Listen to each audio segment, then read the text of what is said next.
When you spend 2 decades wearing a motorcycle club patch, serving in leadership, and half a century raised in the life, among some of the largest organizations on record, there are several life lessons to be learned. This is one of those lessons. Chapters have a membership meeting that we call church. It's a chapter meeting for active members to attend weekly or sometimes monthly depending on the club bylaws. At the time of this particular incident, we had a weekly church which is not open to the public, but often friends and supporters would drop by prior to our meeting time and have a couple beers, or they might come after church and ride out with us to hit some local bike nights. One of our clubhouses at the time was a perfect setup for a motorcycle club because it was an early 1900s 2-story brick farmhouse that sat on about 82 acres. We called it the ranch because the property included 3 barns and a huge outdoor space. It sat about 200 feet from the road, which allowed us to have about 100 foot of driveway apron coming off the road before our security gate and barriers. This church meeting was on an unassuming weeknight during the summer months, and we were hanging out outside on our huge deck with a very good friend of the club, who was the state president of a motorcycle charity organization.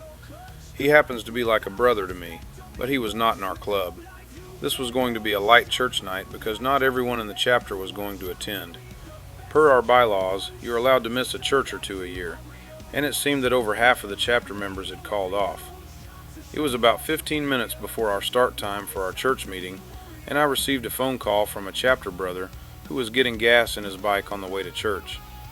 He was on the east side of our farm town community, about 15 minutes from where we were located. He said, "Hey boss, there's a large pack of bikes headed westbound into town."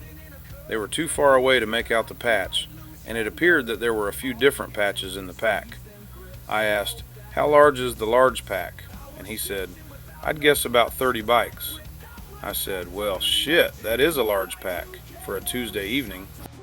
There is only one reason for a pack that size to be coming into town on a Tuesday evening from the East Side Freeway, and that would be to come through town and pay us a visit. No club's going to bring 30 bikes your way on a church night uninvited without making a courtesy phone call first. I had about 10 minutes to formulate a plan. I quickly gave the brother on the phone some instructions and hung up. I had to have faith in my brothers that they would do what I asked. I looked around and there were 6 of us. Well, 7 if you count my buddy from the charity club, but I didn't count him. I told the guys what was up and we quickly formulated an on-site plan together. I turned to my buddy in the charity club and I said, "Hey brother, we got some business headed towards us and shit might get real, so you need to take off, man." He looked and he said, "Brother, I ain't going anywhere." And I said, "Man, I appreciate that, but this don't concern you and this shit might break off in the most serious way." He looked me dead in my eyes and said verbatim, "Tabasco, you are like a blood brother to me. You have always been there for me and had my back. If somebody's got a problem with you, then they got a problem with me. And I'm going to be standing right beside you when the shit goes down." That, my friends, is why I often say that true love, loyalty, and respect resides in the heart, not on your back. The on-site brothers ran around very quickly and prepared the place as we had decided, and we made our way out to the driveway entrance and shut the farm gate. They spread out across the front as best we could, 2 to the left of the driveway about 15 feet apart, 1 to the right along the tree line, and I stood on the inside of the gate facing the road, with my number 2 standing to my right, a brother standing about 6 feet behind me and him, and our friend to the left of me about 6 feet. Everybody who was spread out had at least 1 or 2 cameras in their hands, and we waited. Oh, I should clarify what we call the camera. You know, flash, bang, and then your pictures in the obituary section of the newspaper. Another advantage at the ranch was that you could see down the road about 1/4 mile either direction, and there was nothing across the road, beside us or behind us, but farm fields. You could hear them before you could see them with that many bikes.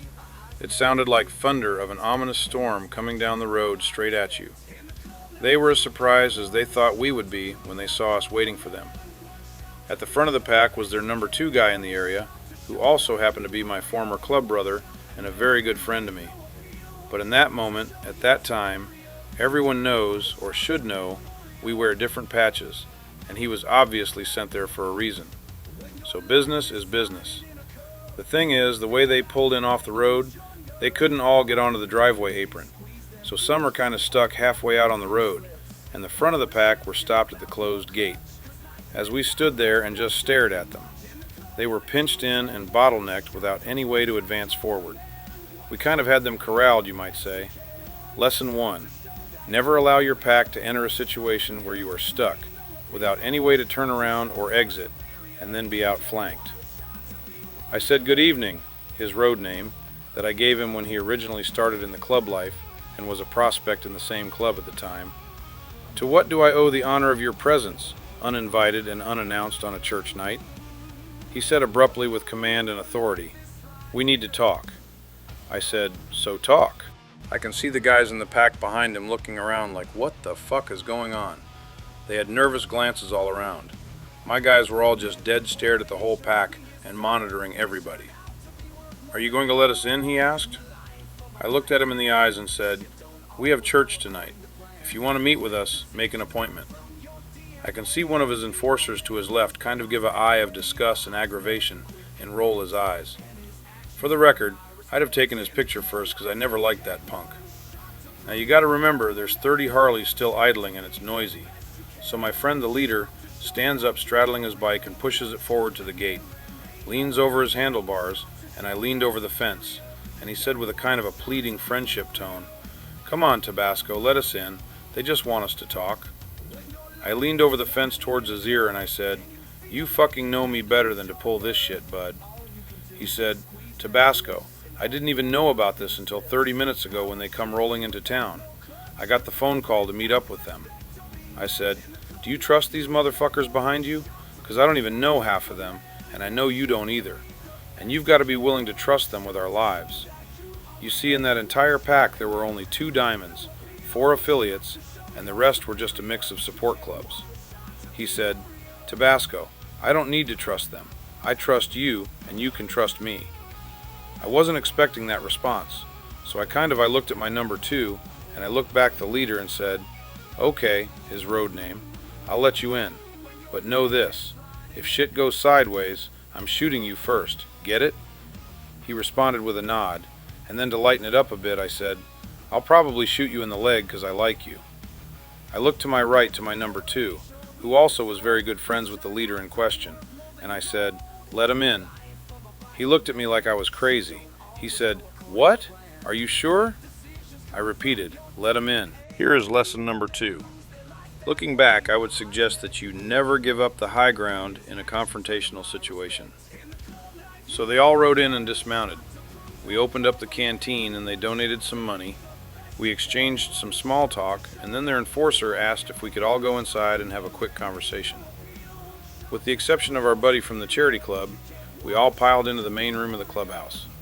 We put them on the left side of the room, and on the right side as you entered the room was the bar, which was actually in a separate room, but it had the walls cut out at bar height, and they were exterior walls because that used to be a porch, so they were about 3 foot thick with 3 layers of brick. Another thing about our clubhouses is that we would board up all of the first floor windows so that nobody could look or break in, but you could also not see outside except for large monitors behind the bar, which had our camera system. So we heard their gripe, voices were raised, threats were exchanged, and that was it. So as soon as we agreed to disagree and the temperature came down in the room, the stress kind of dropped a little bit. Some walked up to the bar to donate some more money, and a few headed through the side room next to it out the back door to their bikes. Their leader and enforcer had walked up to the bar. I was behind the bar the entire time. My number 2 was out in front of the bar. They started to exchange some small talk, but as the guys were leaving out the back door, you kind of heard a little bit of surprised loud commotion, and heard guys saying, "Oh wow, what? Oh, it's cool." The 2 diamonds, as well as myself and my number 2, all headed out of the room towards the exit. Their guys are still kind of pouring out the back door. The leader asks, "What's going on?"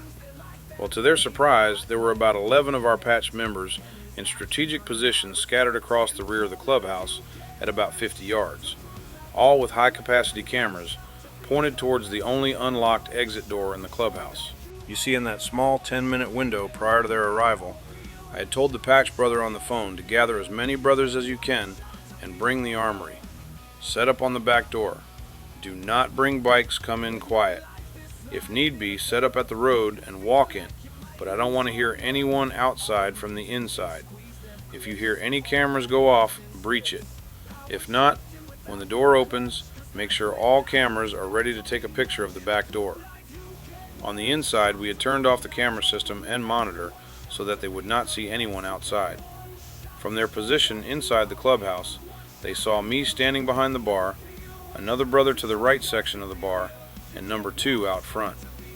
They did not see the brother who's sitting on the floor with a 2-barrel camera and the other semi-automatic cameras that were leaning against the bar from the inside, ready to take pictures should the situation get photogenic.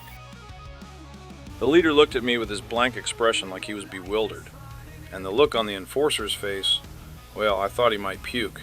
I just winked at their leader and said, "No harm, no foul, brother. I'm just playing chess.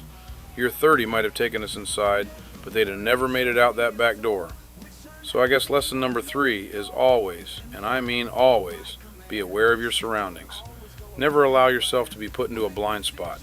Not just in the club life, but you ladies that go to the big box stores and those big parking lots at night, or maybe leaving the hospital after working second shift. Get your eyes off your phone. Have a means to defend yourself ready, and be aware of your surroundings. Otherwise, someone might take your picture. But hell, what do I know? I'm just Tabasco the Biker. In the club life you get one shot to prove that you're a man, one shot to be the best you can.